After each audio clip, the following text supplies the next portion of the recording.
Praise the lord. హల్లెలూయా. క్రీస్తునందు ప్రియమైన దేవుని పిల్లలారా,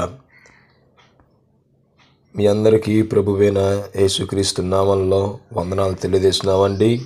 దేవుడు మనల్ని ప్రేమిస్తున్నారు. దానికి నిదర్శనం మనమందరం సజీవులమై ఉన్నాం.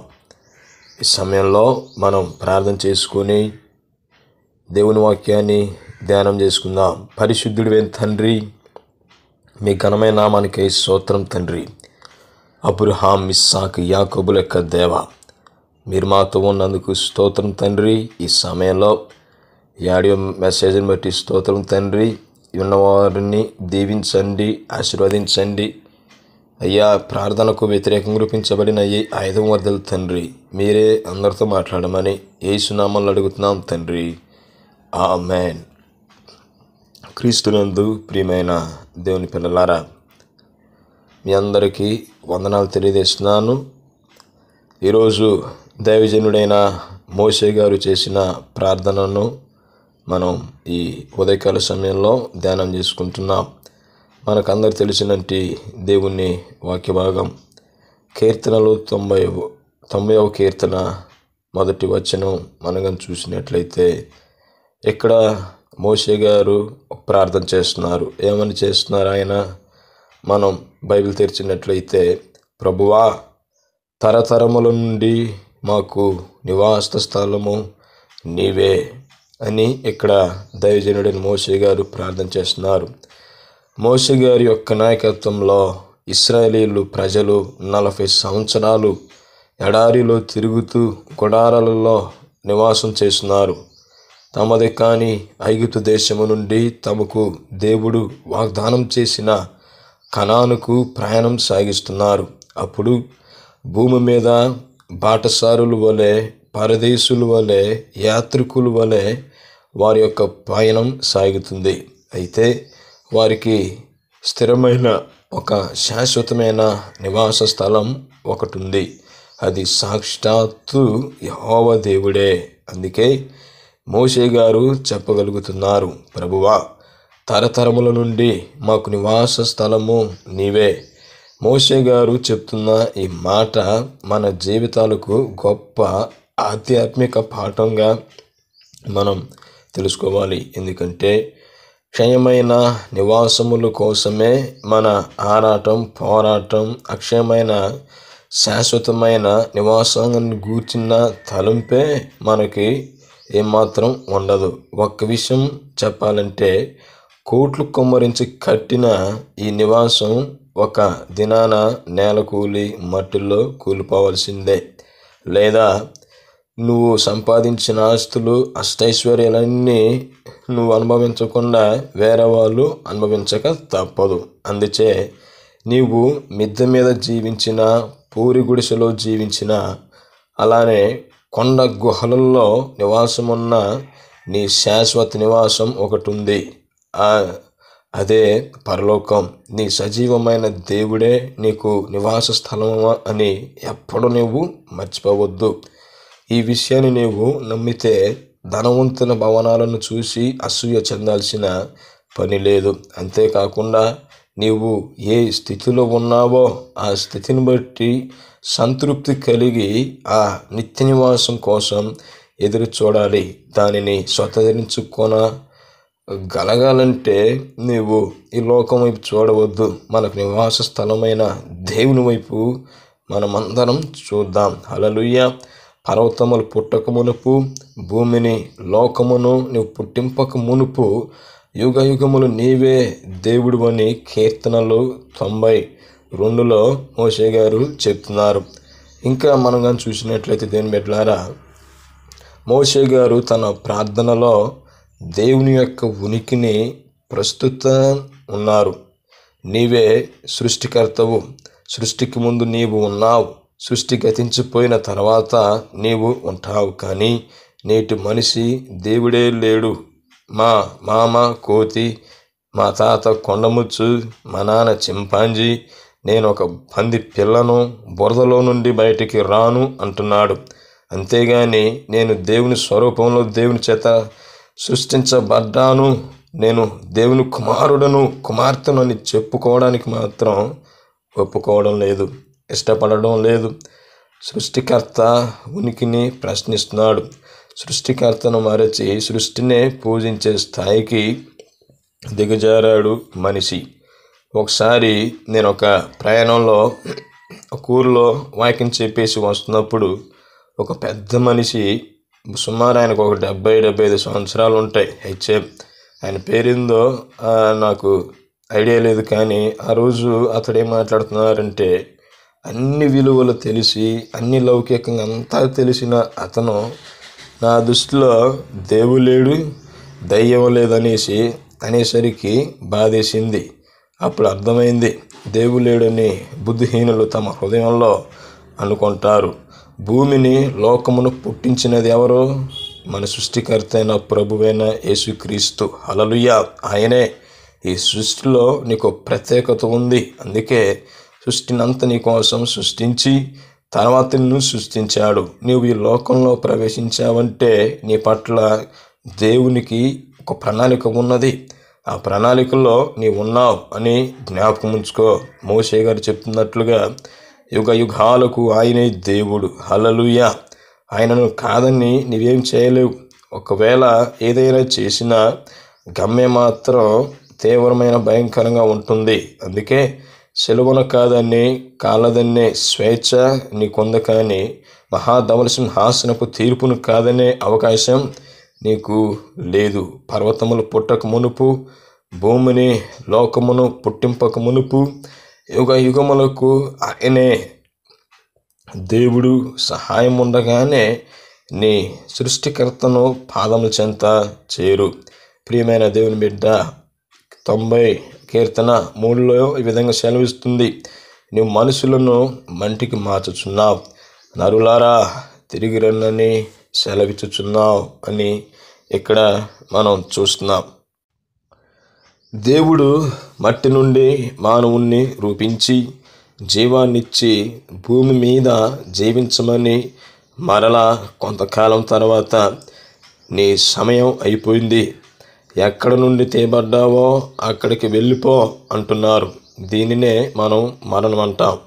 పరిశుద్ధ గ్రంథమైన బైబిల్లో ఏమంటుందంటే దీనిని విశ్రాంతి లేదా నిద్ర అంటుంది. కొంతకాలం జీవించడం తర్వాత ఎక్కడివి అక్కడే విడిచి వెళ్ళిపోవడం తప్పదు. అందుకని దేవుడు మానవుల్ని చేశారా? దేవుడు ఆదామును సృష్టించినప్పుడు నీవు ఇంతకాలం జీవించి మరణం కావాలనే నిబంధన ఏం పెట్టలేదు. దేవుడు ఎంత పరిశుద్ధుడో తెలుసా? మానవుని కూడా అంత పరిశుద్ధంగానే సృష్టించాడు. కానీ హవ్వ ఆదాము చేసిన పాపం మరణాన్ని తెచ్చిపెట్టింది. కారణం ఏమిటంటే దేవుడు ఏర్పరిచిన పరిశుద్ధుల నుండి దాటిపోవడమే. ఉదాహరణ మనం చూసినట్లయితే, ఒకటి పక్షులు ఎప్పుడు ఎండలో ఉంటున్నాయని తీసుకెళ్ళి నీటిలో ముంచితే చచ్చిపోతాయి. రెండవది మనం చూసినట్లయితే చేపలు ఎప్పుడు నీటిలో ఉంటున్నాయని చలి పెడుతుందేమని తీసుకొచ్చి గట్టి మీద పెడితే బతుకుతాయా? బతుకో, చచ్చిపోతాయి. అట్లనే మనిషి కూడా దేవునితో ఉండడానికే సృష్టించబడ్డాడు. దయ్యం మాత్రం మనిషితో జతగట్టాడు. ఏమవుతుంది? మరణం వచ్చింది. ప్రతి మనిషికి మరణం ఖాయం. అయితే భూమి మీద నీవు దేవునికి ఇష్టమైన జీవితం జీవిస్తే రెండవ మరణంలోనికి వెళ్లకుండా జీవములోనికి దాటిపోతావు. ఆయన నిన్ను నన్ను ఏ క్షణమైన పిలుస్తాడో తెలియదు.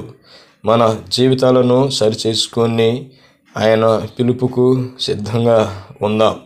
నీ దృష్టికి 1000 సంవత్సరములు గతించిన నిన్నటి వలె నున్నవి, రాత్రి అందలి ఒక జాము వలె నున్నవని 9వ కీర్తన 4వ వచనంలో సెలవిస్తుంది. మనిషి యొక్క ఆయుష్ ఎంత ఉంటుందంటే బైబిల్ గ్రంథంలో మెతుషెల 969 సంవత్సరాలు జీవించినట్లు మనం చూస్తాం. మోషే తరము వచ్చేసరికి 120 అంటే 120 సంవత్సరాలు మాత్రమే. ఇప్పుడైతే హార్డ్లీ ఒక 70 నుంచి 80 సంవత్సరాలు కంటే మనిషి 100 సంవత్సరాలు జీవించడు. ఒకవేళ అలా జీవించినట్లయితే అది సుదీర్ఘ కాలం జీవించినట్లే మన తలస్తాము. కానీ దేవుని దృష్టిలో 1000 సంవత్సరాలు ఒక్క రోజు వలె ఉన్నాయి. అంతేకాదు ఒక జాము వలె ఉన్నాయంట. జాము అంటే రేయికి 4 జాములు ఉంటాయి. ఒకటి సాయంకాలం 6 గంటల నుండి 6 గంటల ఉదయం 6 గంటల వరకు. ఇంకా ఒక రేయి కింద లెక్కేస్తారు. అంటే 3 గంటల ఒక జాము మనకు 1000 సంవత్సరాలు ఆయనకు 3 గంటలతో సమానమన్నాం కాబట్టి ఇంక చూసుకో, దేవుని లెక్కలో నీ ఆశ ఎంత ఇంకా అర్థం చేసుకోండి. దీనిని బట్టి మనం నేర్చుకోవాలి ఆయన ఎంతటి అత్యున్నతుడో, ఆయన ఉద్దేశములు ఎంత అత్యున్నతమైనవో. ఇటువంటి దేవుని ప్రశ్నించే స్థితికి మనం చేరుకోవడం, ఆయన న్యాయ విధిని కాదనడం మన అజ్ఞానమే, అహంకారమే తప్ప మరొకటి కాదు. ఈ సృష్టిలో నువ్వు గొప్పవాడివే కావచ్చు, కానీ ఆయనను ప్రశ్నించేంత మాత్రం కాదు. ఒక క్షణం మనలను ఆయన విడిచిపెట్టేస్తే సజీవుల లెక్కలో నుండి మనం కొట్టివేయబడవలసిందే కదా. వరద చేతనైనట్టు నీవు వారిని పారగొట్టివేయగా వారు నిద్రింతురు. ప్రొద్దున వారు పచ్చగడ్డి వలె చిగురింతురు. ప్రొద్దునది మొలిచి చిగురించును, సాయంకాలమున అది కోయబడి వాడబారునని 9వ కీర్తన 5:6లో సెలవిస్తుంది. మనిషి జీవితం ఎట్లాంటిదో దైవజనుడైన మోషే గారు మనకి జ్ఞాపకం చేస్తున్నాడు. మానవ జీవితం తరం వెంబడి తరం గతించిపోతుంది. అది ఎంత వేగంగా అంటే వరద నీటి ప్రవాహంపై తేలియాడే నురుగులా సాగిపోతుంది. సర్వ శరీరులు గడ్డి అయి ఉన్నారు, వారి అందమంతయు అడవి పువ్వు వలె ఉన్నది. యెహోవా తన శ్వాసము దాని మీద బోదగా గడ్డి ఎండును, పువ్వు వాడును. నిత్యముగా జనులు గడ్డి వంటి వారే కదా. గడ్డి ఎండిపోవును, దాని పువ్వు వాడిపోవును. మన దేవుని వాక్యము నిత్యము నిలుచును. ఆ వాక్యము యేసుక్రీస్తు ప్రభువే. హల్లెలూయా. యెషయా గ్రంథం 40వ అధ్యాయం 6-8 వచనాలు మీరు రాసుకోండి. అశాశ్వతమైనది మానవ జీవితం, శాశ్వతమైనది దేవుని వాక్యం. అంటే ప్రభువైన యేసుక్రీస్తు. హల్లెలూయా. వాక్యము దేవుడైండేనని యోహాను సువార్త 1:1 మనకి సెలవిస్తుంది. మన జీవితాలు చిగురించిన గడ్డి వంటివి. అది చూడగానే ఎంతో సంతోషం. చేతిలో సెల్ ఉంటే చాలు క్లిక్కుమనిపించాలనిపిస్తుంది, అవునా? వాటి పువ్వులను చూస్తే మన హృదయం తన్మయత్వం చెందుతాయి. సీతాకోక చిలుకలు అట్లనే తేనెటీగలు వాటి చుట్టూ తిరుగుతూ ఉంటాయి కదా. అయితే కోయబడిన గడ్డిని చూస్తే వాడిపోయి ఉదయం చూసిన పుష్పాలు ఇవేనా అనిపిస్తాయి. మానవ జీవితం కూడా అట్లాంటిదే. అమ్మా అయ్యా, అందముగా సాగిపోతున్న ఈ జీవితం ఏ క్షణంలో వాడిపోతుందో. ఇంటి నుండి బయటకు వెళ్ళాలన్నా వాళ్ళు ఇంటికి తిరిగి క్షేమంగా వస్తారో రారో అని మనకి నమ్మకం అయితే ఉండదు. అయితే అశాశ్వతమైన ఈ జీవితం కోసం తపన చెందొద్దు. శాశ్వత జీవం ఉన్నది సంగతి ఎప్పుడు నువ్వు మర్చిపోవద్దు. అల్పమైన ఈ జీవితం కోసం ఆరాటం ఎందుకు, పోరాటాలు ఎందుకు? శాశ్వత జీవం కోసం పోరాటం చేయి. కోయబడక ముందే, వాడిపోక ముందే పరిమళ పుష్పముగా ఆయన కోసం జీవించు. ఆ పరిమళాన్ని నీ క్రియ రూపంలో ఈ లోకానికి చూపించు. నీ కోపము వలన మేము క్షీణించుచున్నాము, నీ ఉగ్రతను బట్టి దిగులు పడుచున్నాము. మా దోషములను నీవు నీ ఎదుట నుంచుకొని ఉన్నావు. నీ ముఖ కాంతిలో మా రహస్య పాపములు కనబడుచున్నవని కీర్తనలు 7:8 సెలవిస్తుంది. దేని బిడ్డలారా, మనిషి జీవితం గడ్డి పువ్వులే ఎందుకు వాడిపోతుంది, ఎందుకు రాలిపోతుంది? దానికి దైవజనుడైన మోషే గారు సమాధానం చెప్తున్నారు. దేవుని కోపం ఉగ్రత మన మీద నిలిచి ఉంది కాబట్టి, దేవుని కోపం ఉగ్రత మన మీద నిలిచి ఉండడానికి గల కారణం ఏమిటి?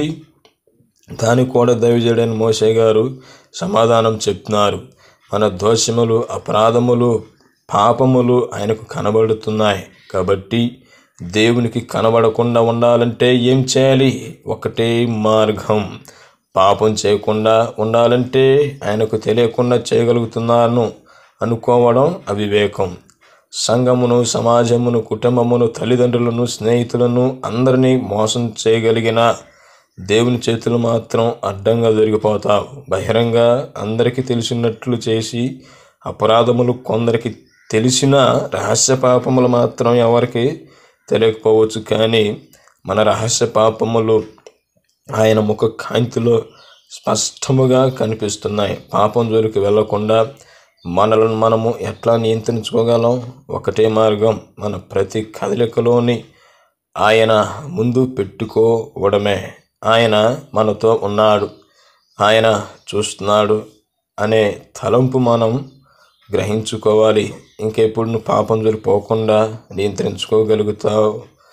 అయితే నీ ఉగ్రతను భరించుచున్నే మా దినములన్నీ గడిపితిమి, నిట్టూర్పులు విడిచినట్టు మా జీవితకాలం జరుపుకుందాము అని 90 కీర్తన 9వ వచనం సెలవిస్తుంది. దైవజనుడైన మోషే గారి ప్రార్థన ధ్యానిస్తుంటే ముఖ్యంగా 2 ప్రశ్నలు తలెత్తుతున్నాయి కదా. అదేంది? ఒకటి, దేవుని ఉగ్రత మన మీద ఉంటే అసలు మనం బ్రతుకుతామా? అవును, ఎప్పుడు బ్రతకలేం. మరి ఎట్లా జీవిస్తున్నాం? అది ఎట్లా అంటే, ప్రతి మనిషిని దేవుని న్యాయము, దేవుని కృప 2 వెంటాడుతాయి. దేవుని న్యాయము మన పాపములకు శిక్షను మన మీదకి తీసుకువస్తుంది. దేవుని కృప ఆ శిక్ష నుండి మనలను విడిపించి మనలను జీవింపచేస్తుంది. మనము జీవించగలుగుతున్నాము అంటే అది మన పరిశుద్ధత, మన నీతి ఎంత మాత్రం కాదు, ఆయన కృప వలన మాత్రమే. హల్లెలూయా. మన కోసం, రెండవది, మన కోసం తన ప్రాణమనే బలిగా అర్పించిన దేవుడు మన మీద ఉగ్రత చూపుతారా? అవును, పాపులమైన మనలను ఆయన ప్రేమిస్తున్నాడు, ఎట్టి సందేహం లేదు. కానీ మన పాపములను ఎట్టి పరిస్థితిలోనూ సహించడు, దీనిలోనూ ఎట్టి సందేహం లేదు. అది అట్లా. మన ఇంట్లో ఉన్న వ్యాధిగ్రస్తుని మనం ప్రేమించి పరిచర్య చేస్తాం, కానీ అతనికి వచ్చిన వ్యాధిని మాత్రం ప్రేమించలేం, ద్వేషిస్తాం. అట్లా నిట్టూర్పులకు బదులుగా నీ జీవితంలో సంతోషం, శాంతి, సమాధానం కావాలంటే ఆయన ఉగ్రత నుండి నీవు తప్పించబడాలి. ఆయన ఉగ్రత నుండి నీవు తప్పింపబడాలంటే నీ పాపాన్ని దేవుని సన్నిధిలో ఒప్పుకొని తిరిగి వాటి జోలికి పోకుండా ఆయన కోసం జీవించగలగాలి. హల్లెలూయా. మా ఆయుష్కాలము 70 సంవత్సరములు, అధిక బలమున్న ఎడల 80 సంవత్సరములగును. అయినను వాటి వైభవము ఆయాసమే, దుఃఖమే, అది త్వరగా గతించును, మేము ఎగిరిపోదుమని కీర్తనలు 90:10 సెలవిస్తుంది. పురాతన కాలంలో మనిషి వందలాది సంవత్సరాలు జీవించేవాడు. రాను రాను ఆయుష్కాలం ఏమవుతుంది? తగ్గిపోతూ వస్తుంది, 70 లేదా 80. అయితే ఇది కూడా ఈ కొద్ది కాలమైన జీవించినంత మాత్రాన అది కూడా ఎట్లా ఉంటుంది? ఆయాసం, రోగాలు, దుఃఖాలు, మందులు, జీవితమంతా మనిషి కష్టపడుతూనే ఉంటాడు. వాళ్ళని వీళ్ళని మోసం చేసి కూడబెడుతున్నాడు. శాంతి సమాధానం లేకుండా కక్షలు, కార్పణ్యాలతో జీవితాన్నే వెళ్ళబుచ్చుతున్నాడు. ఇంత చేసినా ఏదో ఒక క్షణాన లోకానికి గుడ్ బై చెప్పేక తప్పదు. చూడండి ఈ విచిత్రం. ఎంత చేసినా గుడ్ బై చెప్పాల్సిందే లోకానికి. దేవుని కోసం భూమి మీద ప్రయాసపడ్డాడు, దానిలో ఒక్కటి తప్ప మరి దేనిని తన వెంట తీసుకొని వెళ్ళలేడు. ఆ ఒక్కటి ఏంటి? భూమి మీద తను జరిగించిన క్రియల మూట. అవి మంచివైనా చెడ్డమైనా సరే. ఈ ఆయుష్ మనకు చాలా ఇంకా ఎక్కువ అయితే ఏమవుతుందో తెలుసా? నీవు అవిశ్వాసమైతే నువ్వు ఎంత ఎక్కువ కాలం బ్రతికితే అంత ఎక్కువ పాపాన్ని మూటగట్టుకుపోవలసి వస్తుంది. నువ్వు విశ్వాసమైతే నీవు ఎంత తక్కువ కాలం, ఎక్కువ కాలం బ్రతికితే అంత ఎక్కువ శ్రమలు అనుభవించవలసి వస్తుంది. భూమి మీద జీవించే ఈ కొద్ది కాలంలో దేనికోసం నీ ప్రయాస? ఎటువైపు నీ పయనం? నీవు వేసే ప్రతి అడుగు నీ పాపపు మాటను పెంచుకోవద్దు. నీ పాపాన్ని పెంచుకుంటూనే పోతుంది. లేక నీవు వేసే ప్రతి అడుగు నిత్యరాజ్యమును నీకు దగ్గర చేస్తుంది. ఎంతకాలం జీవించాం అనే దానికంటే దేనికోసం, ఎట్లా జీవిస్తున్నాం అన్నది మనకు ముఖ్యం. నీ ఆగ్రహ బలం ఎంతో ఎవరికి తెలియను, నీకు చెందవలసిన భయం కొలది పుట్టు నీ క్రోధం ఎంత ఎవరికి తెలియనని 90:11 సెలవిస్తుంది. పాపాన్ని వ్యతిరేకముగా దేవుని యొక్క కోపము ఎంత తీవ్రంగా ఉంటుందో దానిని ఈ మనిషి అంచనా వేయలేడు, అర్థం చేసుకోలేడు. దేవుని ప్రేమను అంచనా వేయలేం.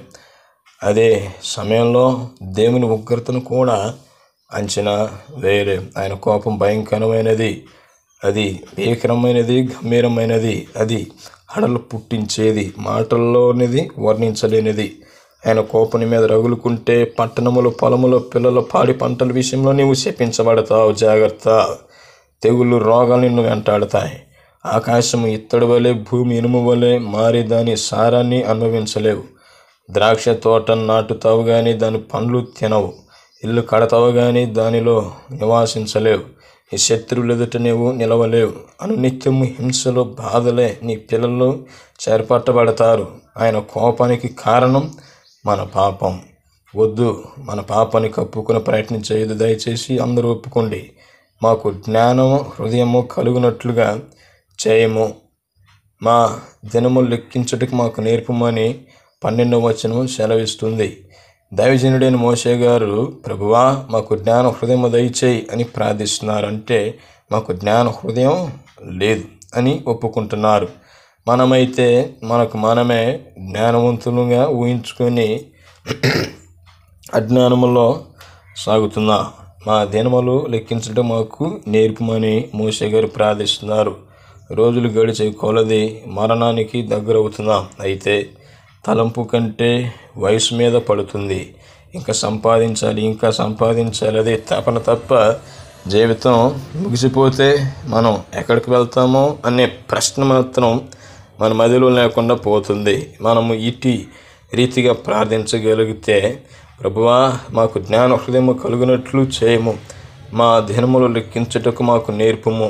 ఆయన మనకు జ్ఞానమును దయచేస్తానే కానీ ఈ విషయాలు అర్థం కావు. ఏ విషయాలు? తరతరాలకు నివాస స్థలము ఆయనే అని, యుగ యుగాలకు ఆయనే దేవుడని, సృష్టికర్త ఆయనే అని, ఆయన దృష్టి అత్యంత విశాలమైనదని, మన జీవితం గడ్డుపు వంటిది, ఆయన ఉగ్రత భీకరమైనది, మానవుని ఆయుసు స్వల్పమని. ఈ విషయాలు ఎప్పుడు అర్థం చేసుకోగలం అంటే ఆయన జ్ఞాన హృదయాన్ని దయచేసినప్పుడు మాత్రమే. లేకపోతే మన ఊహలకు సహితం అవి అందవు.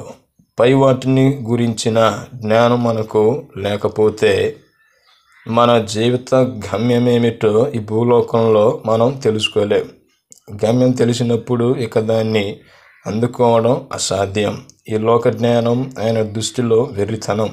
అయితే పైనుండి వచ్చు జ్ఞానము మొట్టమొదటి పవిత్రమైనది, హల్లెలూయా. తర్వాత సమాధానకరమైనది, మృదువైనది, సులభముగా లోబడినది, కనిక్రముతోనూ మంచి ఫలములతోనూ నిండుకున్నదని యాకోబు పత్రిక 3:17 సెలవిస్తుంది. ఆయన ఇచ్చే జ్ఞానం కోసం ప్రయాసపడదాం. యెహోవా తిరుగుము, ఎంతవరకు తిరగక ఇందువు, నీ సేవకులను చూచి సంతాపపడుమని కీర్తన 13 సెలవిస్తుంది. ఇశ్రాయేలు ప్రజలు చేసిన పాపమును, దుష్టత్వమును చూడలేక ఆయన ముఖము త్రిప్పేసుకున్నాడు. ఎందుకు? ఆయన కనుదృష్టి దుష్టత్వము చూడలేనంత నిష్కలంకమైనది అని హబక్కూకు 1:13 సెలవిస్తుంది. హల్లెలూయా. అందుకే వాళ్ళ జీవితాలు భారమయ్యాయి. జీవితమంతా దుఃఖకరంగా, ఆయాసకరంగా, నిట్టూర్పులతో కొనసాగించాల్సి వస్తుంది. కారణం వారిలో పాపం నిలిచి ఉంది. అది దేవుడు వారికి దూరంగా నిలిచేటట్లు చేస్తుంది. దేవుడు దూరమైతే ఇక శాంతి, సమాధానం ఏడుంటాయి? సంతోషం వెతికినా కానీ దొరకదు. అందుకే దైవజనుడైన మోషే బతిమలాడుతున్నాడు, ప్రభువా మా వైపు తిరుగు, ఎంతకాలం మమ్మలను ఎట్లా విడిచిపెట్టేస్తావయ్యా? మా జీవితాంతం మీకు నిట్టూర్పేనా? నిన్ను సేవించే మమ్మలను ఒకసారి జ్ఞాపకం చేసుకో తండ్రి అని ప్రార్థన చేస్తున్నాడు. నీ జీవితం భారంగా సాగుతుందా? శోధనలు వెంటాడుతున్నాయా? సమాధానం లేని పరిస్థితులా? ఒక్కసారి థింక్ చేయి, ఆలోచించు. ఈ పరిస్థితికి ఒకవేళ నీ పాపమే అడ్డైతే వాటిని ఈ పూట విడిచిపెట్టాయి. ఆయన ముఖాన్ని త్రిప్పేసుకుని తట్టును చేయొద్దు. నీ పాపాలను ఒప్పుకుంటే ఆయన ఎప్పుడు ఆయన నిన్ను క్షమిస్తూనే ఉంటారు. నీ పాపాల్లో నువ్వు ఒప్పుకోకపోతే ఆయన నిన్ను ఎన్నడూ చూడడు. ఆయన ముఖం తిప్పుకుంటాడు. ఆయన ముఖమును నీవు ఎలా చూస్తున్నావు? ఆయన ముఖ కాంతిలో మన పాపాలు కనపడుతున్నాయి అనేసి ఉన్నది. ఇంకా మనం కానీ చూసినట్లయితే దేవుని జీవితం అంతా నిట్టూర్పు లేక ఎప్పుడు ఆయన మరలని వైపు తిరగాలంటే ఒక్కటే మార్గం, ఆయనకు నీకు అడ్డుగా ఉన్న పాప గోడను కూల్చేయడమే. ఉదయమున నీ కృపతో మమ్మల్ని తృప్తిపరచుము.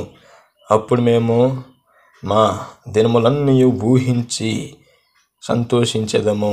నీవు మమ్మను శ్రమపరిచిన దినముల కొలది మేము కీడు అనుభవించిన ఏండ్ల కొలది మమ్మను సంతోషపరచమని ఇక్కడ 90వ కీర్తన 14:15 సెలవిస్తుంది. తండ్రి, మమ్మ తృప్తిపరిచి ఇట్లా అడగడానికి మాకున్న అర్హత మా పరిశుద్ధత మా నీతి కానే కాదు, కేవలం నీ కృప మాత్రమే. మమ్మల్ని తృప్తిపరచు. కృప అంటే ఏ అర్హత లేని వారు అర్హులుగా ఎంచబడమే కృప. రెండవది, నీవు తృప్తిపరిస్తేనే మా జీవితమంతా మేము సంతోషిస్తాం. దైవజనుడైన మోషే గారు చేస్తున్న ఈ ప్రార్థన మన జీవితాలకు గొప్ప ఆదర్శం. ఎందుకంటే వ్యర్థమైన క్రియల చేత మనలను మనం తృప్తిపరచుకోవడానికి చేస్తున్నాం. అవి ఎప్పటికీ మనలను తృప్తిపరచలేవండి, సరే కదా? ఇంకా అసంతృప్తిని పెంచి దేవుని నుండి మనలను దూరం చేస్తాయి. ఆయనను తృప్తిపరిస్తేనే అది నీ జీవితంలో నిజమైన ఆనందం. తెలుసుకో, యేసులోనే శాశ్వతమైన ఆనందం ఉంటుంది. నీవు మమ్మను శ్రమపరిచిన దినము కొలది మమ్మల్ని సంతోషపరచుము. మోషే గారు ఒక విషయాన్ని విశ్వసిస్తున్నాడు. 430 సంవత్సరాలు మమ్మలను ఐగుప్తు దాస్యంలోనికి కీడుకి శ్రమలకు అప్పగించింది ఆయనే అని, ఆ పరిస్థితుల నుండి విడిపించి వాటికి రెట్టింపు సంతోషాన్ని ఇవ్వగలిగేవాడు కూడా ఆయన మాత్రమేనని గ్రహించాడు. అవును, నీవు విశ్వసించగలగాలి. నేడు నీకున్న ప్రతి పరిస్థితి నుండి నిన్ను విడిపించి నీకు సమాధానాన్ని ఇవ్వగలిగేవారు ఆయన మాత్రమే. హల్లెలూయా. నీ సేవకులను నీ కార్యములను కనపరచుము. వారి కుమారులకు నీ ప్రభావమును చూపించుము. మా దేవుడని యెహోవా ప్రసన్నత మా మీద నుండును గాక. మా చేతి పని మాకు స్థిరపరచుము. మా చేతి పనిని స్థిరపరచుమని కీర్తనలో 90వ కీర్తన 16-17 సెలవిస్తున్నాయి. నీ ఒక్క సేవకులమైన మాకు నీ కార్యమును చూపించుము అనగా నీవు మమ్మును నడిపిస్తున్న వాగ్దాన భూమిని చూపించు. అంతేకాదు, మేము అరణ్యములో 40 సంవత్సరాలు తిరుగులాడుచున్నప్పుడు ఏ రీతిగా నీ ప్రభావమును చూపించావో అట్లనే చూపించు అనేసి ప్రార్థన చేస్తున్నాడు. ఆయన పగలు మేఘ స్తంభమై రాత్రి అగ్ని స్తంభమై ఆకాశము నుండి మన్నాను, ఆకాశము నుండి పూరెళ్ళు బండను చీల్చి నీరును ఎర్ర సముద్రము పాయల చేసి అద్భుతాలు చేశాడు. మా చెప్పులు అరిగిపోలేదు, మా వస్త్రాలు చెమట వాసన కూడా రాలేదు.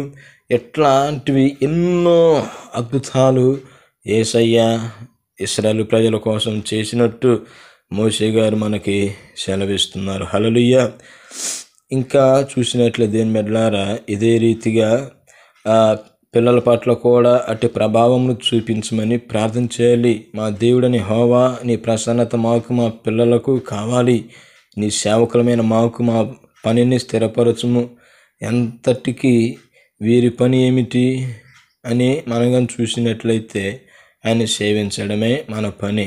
దైవజనుడైన మోషే గారు చేసిన ప్రార్థన ఎంత అద్భుతమైన ముగింపులోనికి తీసుకొని వస్తున్నాడో చూడండి. మా జీవితాంతము నీ సేవ చేసే విధముగా మా పనిని స్థిరపరచు అని ప్రార్థన చేస్తున్నాడు. ఈ ఆశ నీకెందుకు ఉండకూడదు? ఇదే నీ ఆశయం ఎందుకు కాకూడదు? వాక్యాన్ని ప్రకటిస్తేనే సేవ కాదు. పాడడం, ప్రార్థించడం, మందిరాన్ని శుభ్రం చేయడం, పేదవారికి సహాయం చేయడం, ఎట్లా ఏదైనా కావచ్చు. దేవుడు నీకు అప్పగించిన ఈ పనైనను నమ్మకముగా చేయగలడమే సేవ. ఈ రీతిగా మన హృదయాలను సిద్ధపరచుకుందాం. అట్లాంటి ఆశయంతో దేవుని కోసం జీవిద్దాం. అటు కృపాధన్యత ప్రభు మనకు అనుగ్రహించునుగాక. ఆమేన్. ఆమేన్.